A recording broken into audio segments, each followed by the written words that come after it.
Okay, today is we continue with the series of the learning about the true Dhamma.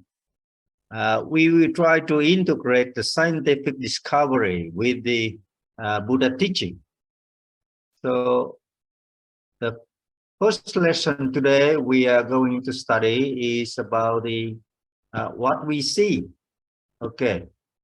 A lot of people get confused. They see a lot of things by their eyes. They see father, mother, husband, wife, children, property, bird, airplane. Now, we see how the Buddha instructs us about what we see and the scientific proof or scientific discovery of what we are seeing. The topic today is seeing is a cognitive process. Okay. Seeing, the act of seeing is a cognitive process. It's not about what we see.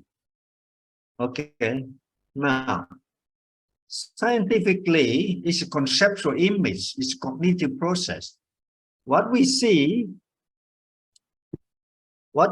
every day is we see father, mother, son, daughters, house, cat, dogs, everything.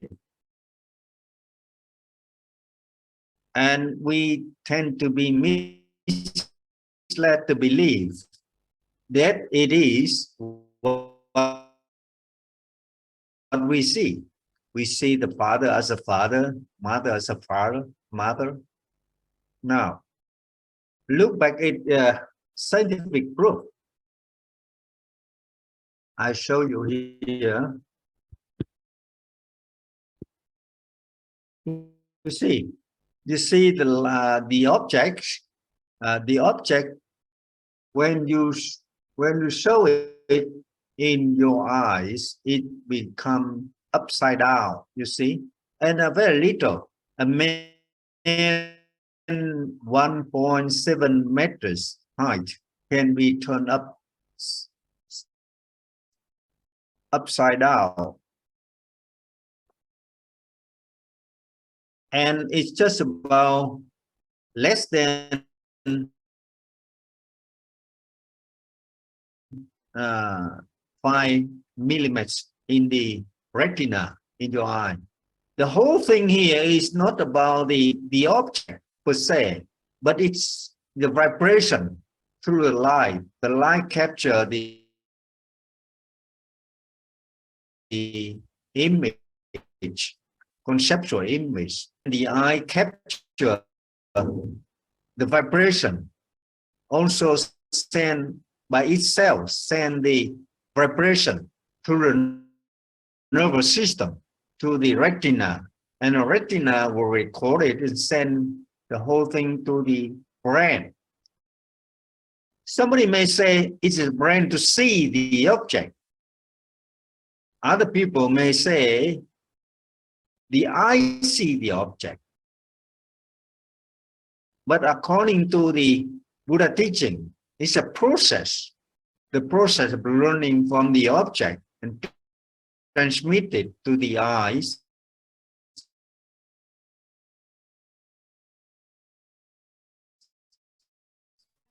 to retina, and it by the brain. By the brain, our brain recognize the objects in a certain way. And later we will discover how we see the things in different circumstances, in a different environment, different time frames, and different mode. So everything is affected in what we see. Okay, you look here, you see left eye and right eyes actually send record and send only the vibration, nothing else. They didn't send the mother image, the father image. They send only vibration. Like by analogy, you can see the mobile phone. How do you get the picture into your mobile phone?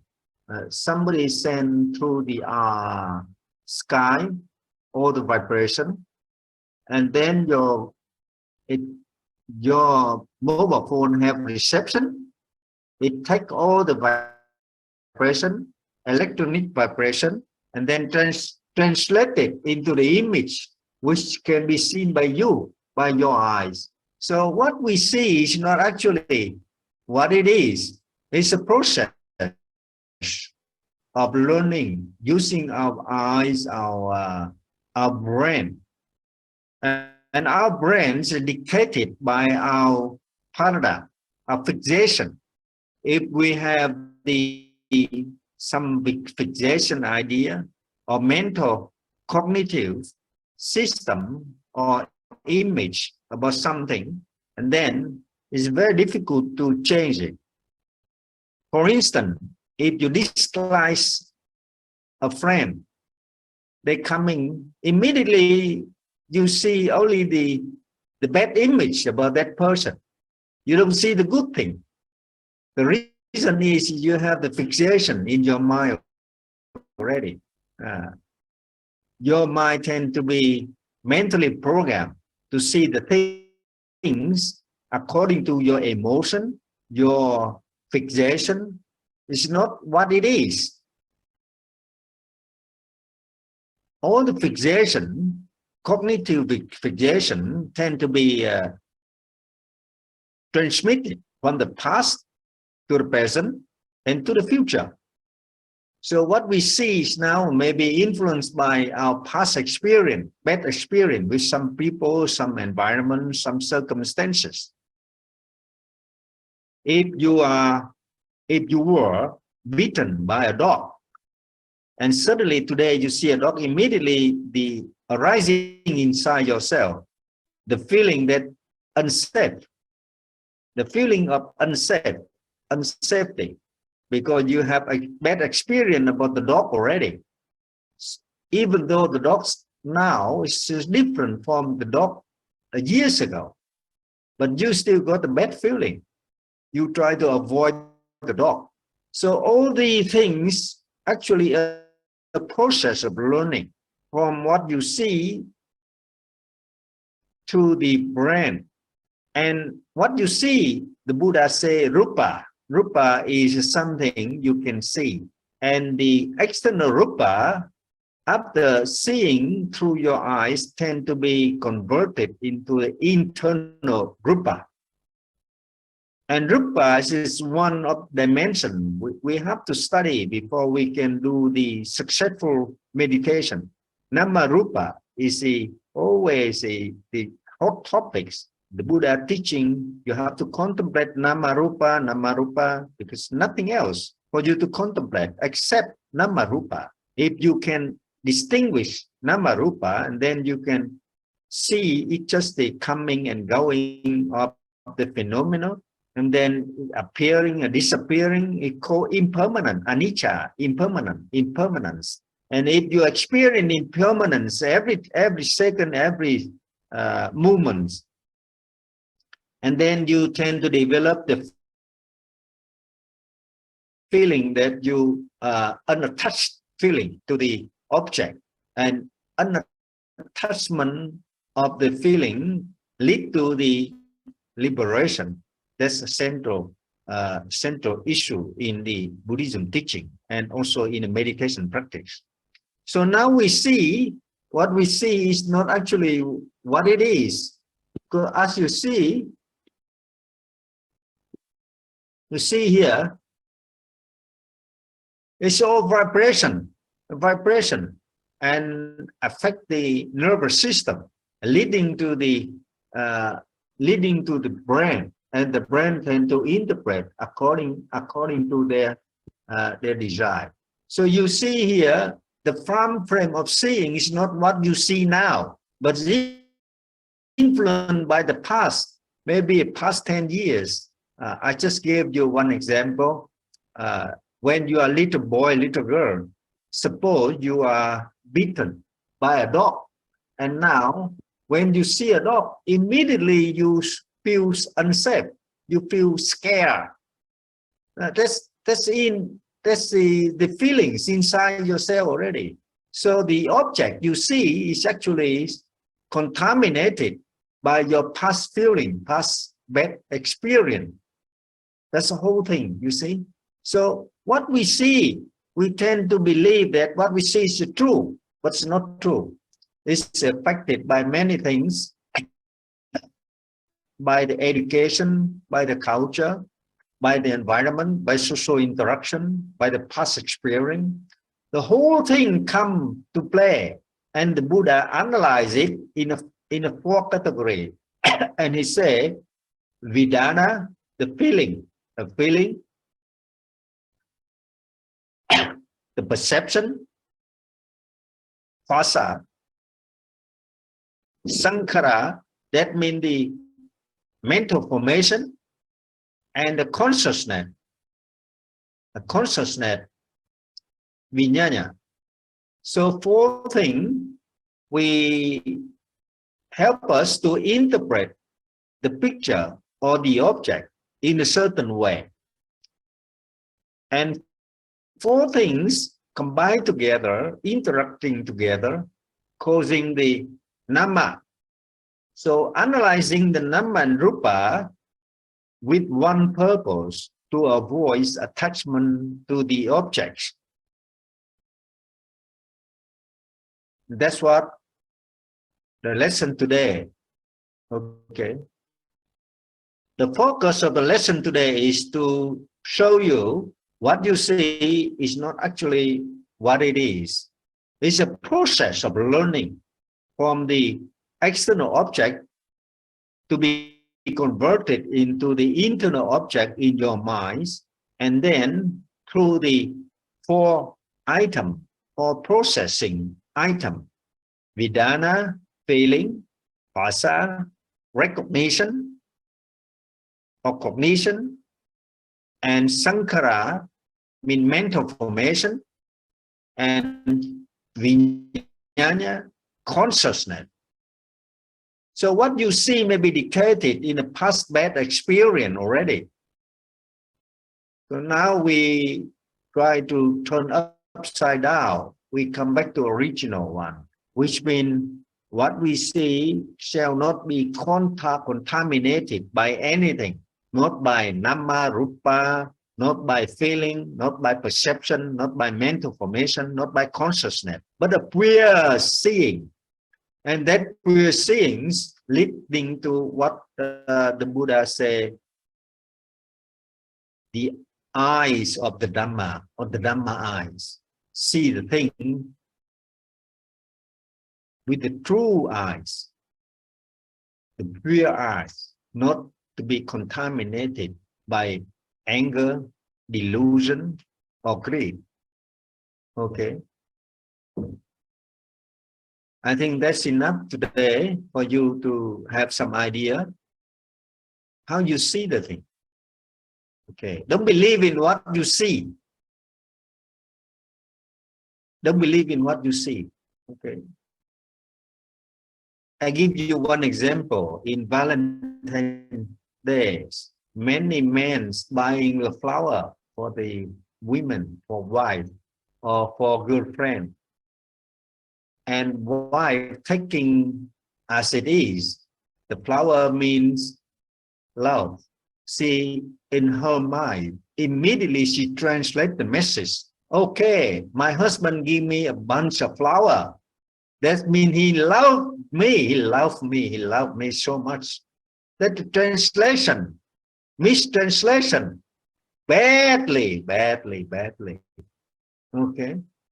Sometimes he want to get away with another girlfriend. He buy the bunch of flower to cheat the wife, comfort the wife, so that he have the opportunity to get away easily, unnoticed. So be cautious in what you see in reality, because what you see will affect what you feel, and what you feel will affect the way you react, and the way you react will categorize your behavior, and your behavior will categorize your personality, your character.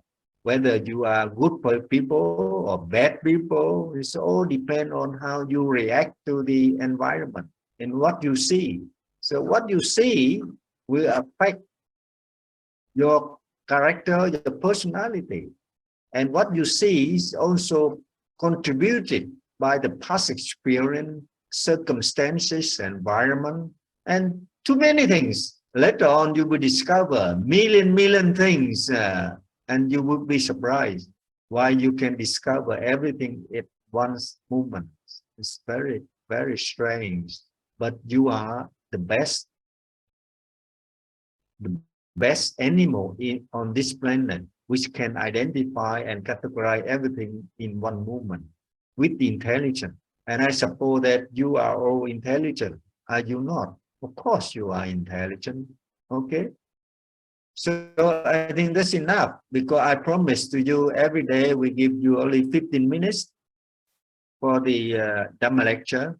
And now the question for your next lesson is, you from today until the next lesson, you try to observe circumstances or the object surrounding you: husband, wife, kids, house, car, dog, cats, friends, everything you observe. If you observe your husband, take one example.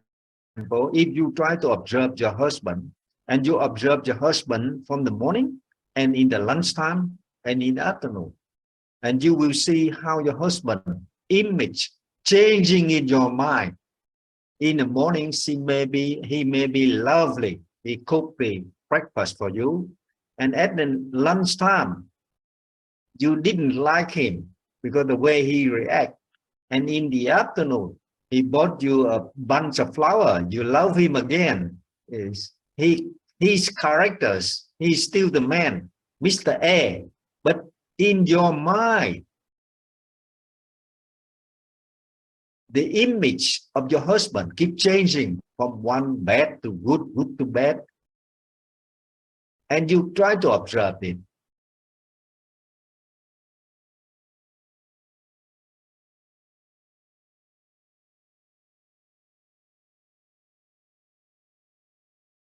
Okay, see how you feel, how he feels, because how you feel about your husband in the morning, or how you feel about your wife in the morning, and in the lunchtime, and in the afternoon, and before going to bed.